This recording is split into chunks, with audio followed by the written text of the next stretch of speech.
রানীক্ষেতের vaccine mix করা পানিগুলো আমার মুরগিগুলো কত সুন্দর করে খাচ্ছে। আমি মুরগিকে ভ্যাকসিন পুশ না করে ভ্যাকসিন পানির সাথে খাওয়াই দিই। আমার পদক্ষেপ অনুসরণ করলে আপনার মুরগিগুলো সুস্থ থাকবে। আসসালামু আলাইকুম। সকালবেলা মুরগিকে রানীক্ষেতের ভ্যাকসিন দিব, তাই কিছু পানি ফুটিয়ে নিলাম। সেই ফুটন্ত পানির একটি পাত্রে ঠান্ডা করে নিয়েছি এবং হাতের মধ্যে একটা 10 ml এর সিরিঞ্জ নিয়ে নিয়েছি। ভ্যাকসিনটা নিয়ে নিলাম। ভ্যাকসিনের মুখটা অবশ্যই খুলে নেবেন।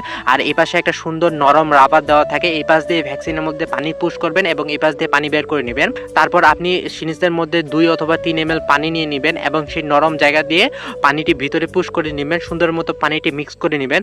পানিটি মিক্স করার পর যে পাশ দিয়ে পানিটি পুশ করেছেন ওই পাশ দিয়ে পানিটি বের করে নেবেন। সুন্দর মতো করবেন যাতে ভ্যাকসিনটি নষ্ট না হয় সেদিকে লক্ষ্য রাখবেন এবং সুন্দর মতো পানি, যে পানি নিয়েছেন আপনি মুরগি খাওয়ানোর জন্য, সেই পানির সাথে ভ্যাকসিনটা মিক্স করে নেবেন।